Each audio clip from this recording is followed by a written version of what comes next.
A very good morning to one and all. Today we are going to discuss with another topic, that is peritonsillar abscess. Let us see what is peritonsillar abscess. First of all, definition. It is a collection of pus in the peritonsillar space which lies between the capsule of tonsil and the superior constrictor muscles. So, the definition of peritonsillar abscess is it is a collection of pus in the peritonsillar space. Okay, there is a collection of pus is occurring in the peritonsillar space which lies between the capsule of tonsil and the superior constrictor muscles. So you just go through the anatomy and physiology of upper respiratory system. In that you can see where the peritonsillar region is present. So it is lies between the capsule of tonsil, okay, between the capsule of tonsil and superior constrictor muscle, that is a neck muscle. So between the tonsil, capsule of tonsil and superior constrictor muscle, there is a collection of pus is occurring, that is called peritonsillar abscess. It is a complication of tonsillitis or pharyngitis. Okay, so that is called peritonsillar abscess. It is a localized accumulation of pus in the peritonsillar tissue that forms as a result of suppurative tonsillitis. So suppurative tonsillitis we discussed in second year and all. I think you people are remembering. I'll put the note afterwards.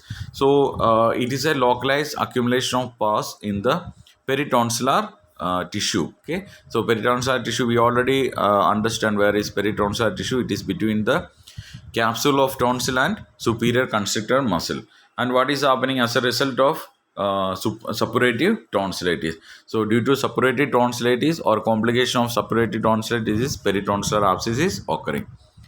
Let us see the causes. It occurs as a complication of an untreated or partially treated tonsillitis. As I told you in the definition, it is a complication of tonsillitis. Mainly, it is causing due to streptococcus, that is gas, that means group A streptococcus. So, group A, Hemolytis streptococcus organism, that is a main causative organism for peritonsillar abscess. Then Staphylococcus and Haemophilus. So, these are the main causative factors for tonsillitis. Along with this one, exposure to chemicals, allergens, or any upper respiratory infections, smoking, alcoholism. This all are cause for peritonsillar abscess. Let us see the pathophysiology. Due to tonsillitis or pharyngitis, that is a main cause for, or the as a result of tonsillitis pharyngitis, peritonsillar abscess is occurring. So, due to the etiology, instead of that one, tonsillitis or pharyngitis, tonsillar crypt get infected and sealed off. So, that is a inner part of the ton or the palatine region or the capsule of the tonsil. It is getting infected and sealed off. Intratonsillar abscess. So, inside the tonsil, abscess will be forming. It bursts into peritonsillar space through tonsillar capsule. So we have seen that capsule is there, tonsil capsule is there. So once the tonsillar abscess is increased, then what is happening? It will that abscess is getting ruptured and it will spread into the space of peritonsillar region.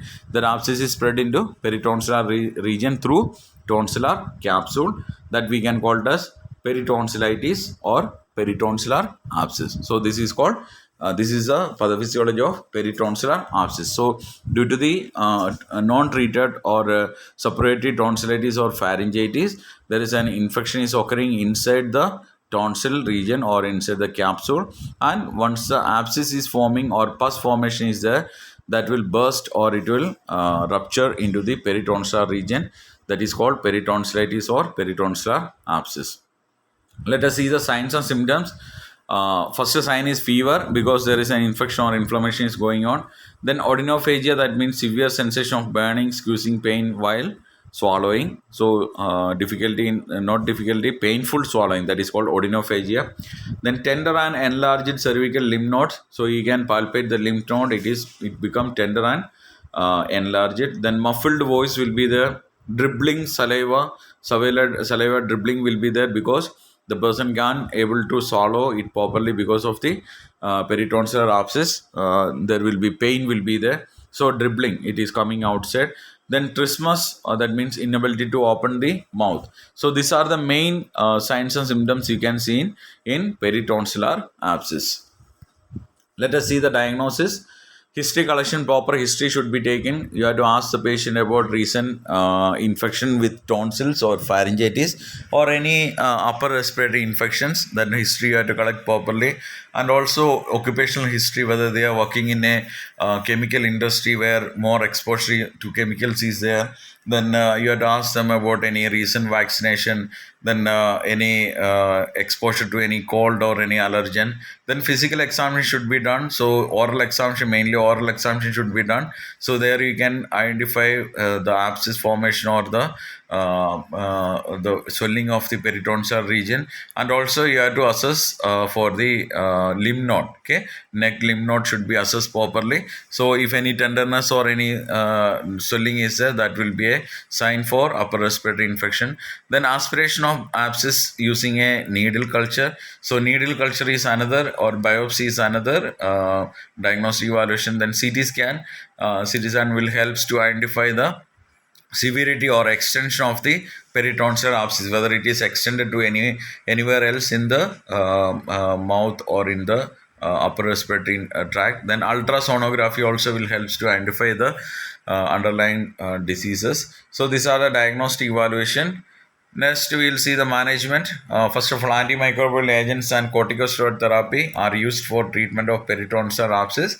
So we can provide antibiotic or antiviral drugs depending on the causative organism. Once we are identify the causative organism through culture and sensitivity test, then we can provide antibiotic or antiviral according to the underlying disease. And also corticosteroid therapy will helps to reduce the inflammation and discomfort of the patient. Then in antibiotics, usually penicillin. Then use of tropical anesthetic agents, because odinophagia will be there, difficulty or painful swallowing is there and unable to open the mouth. So because of the pain, so we can provide tropical anesthetic agents. Then non-pharmacologically we can provide throat irrigations may be prescribed to promote comfort along with administration of prescribed analgesic agents. Throat irrigation or saline gargling should be done. It will help to relieve from the pain. Then rarely the patient with a peritonsil abscess presents with acute airway obstruction and require immediate airway management. Procedures may include intubation, cricothyroidectomy or tracheostomy. So in some conditions, when the abscess is become more enlarged or it will become more swollen, then there is a chance of obstruction of the airway. So if the obstruction is occurring on the oral or in the upper tract, then we have to go for immediate airway management. So we have to, in order to survey or stabilize the patient, we have to provide airway management, or we have to make some measures for proper respiration, so that we can go for intubation. That means insertion of ET to endotracheal tube for ventilation. Then cricothyroidectomy, in the cricoid region of the thyroid structure, we are making a hole, or tracheostomy. So in the trachea also we can make an opening. So this, or through this opening, the patient can able to continue respiration. So we can stabilize the patient. So it is occurring very rarely. Then surgical management is needle aspiration. It is a low cost and good patient tolerance procedure. The mucous membrane over the swelling is first sprayed with a topical anesthetic and then injected with a local anesthetic. Then single or repeated needle aspiration are performed to decompress the abscess. So another procedure for relieving the peritonsillar abscess or treating peritonsillar abscess is surgical management. In that first one, needle aspiration. In the needle aspiration, what we can do is it is a low cost and good patient tolerance procedure, because there is no invasive things. So we are using a needle. So first we are anesthetizing the mucous membrane with a topical anesthesia, and afterwards we are giving a local anesthesia. So numbness will be there and patient will not feel any kind of pain. Then we are inserting the needle into the abscess directly into the mucous membrane, and we are aspirating, or we are withdrawing, or we are removing the pus in from the abscess. So the patient will relieve from the abscess. Second one is, so in that position is sitting position to make it easier to expectorate the pus and blood that accumulate in the pharynx. Then patient experience almost immediate relief. If 3 ml or more of purulent material is aspirated, then the patient will likely need to be seen the next day for further aspiration. So here positioning means sitting position we are providing for the patient for this particular procedure, because while removing the pus, there's a chance of leaking a pus into the pharynx. So they have to expectorate or spit it out. So sometimes pus and blood will be there. So for in order to for preventing the entry into the respiratory tract, we have to make the patient in a sitting position. Then immediate relief will be there for the patient. And another thing is, if the aspiration is more than 3 ml, then further aspiration is, or after that the first aspiration, we are to advise the patient for to come for another aspiration. Further aspiration is needed, because some days more pus will be inside the abscess. So this is all about needle aspiration. Next one, incision and drainage of abscess.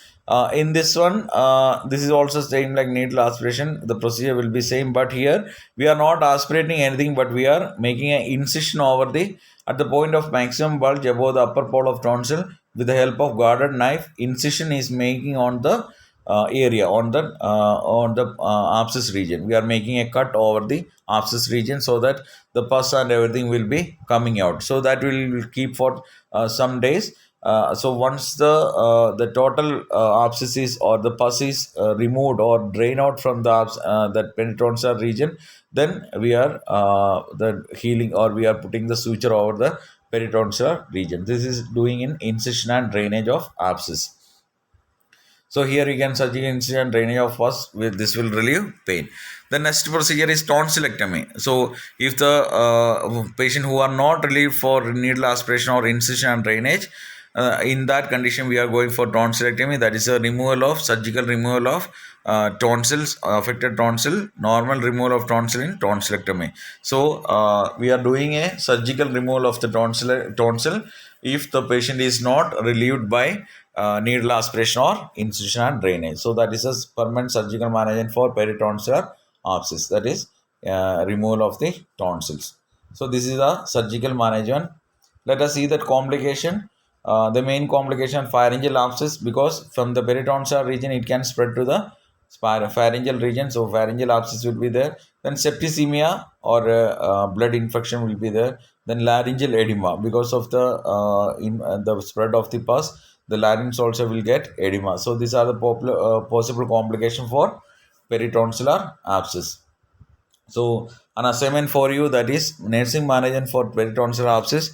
You can able to write the nursing management. You can refer some books, and you have to complete the note. What are the nursing management and prevention for peritonsillar abscess? Okay. So far today we discussed about what you mean by peritonsillar abscess. So it is mainly it is a complication of pharyngitis or tonsillitis or pharyngitis. And we have seen what are the causes, what are the causative organisms, then what is the pathophysiology, how the infection process is going on. Then we have seen what are the various signs and symptoms, then how we can diagnose the condition. Then we have seen the management, medical management, we have seen non-pharmacological management.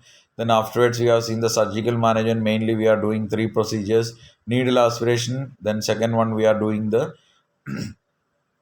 needle aspiration, afterwards the incision and drainage. Okay, we are making a cut over the peritonsillar region, or making an incision over the peritonsillar region, and waiting for complete drainage of the abscess.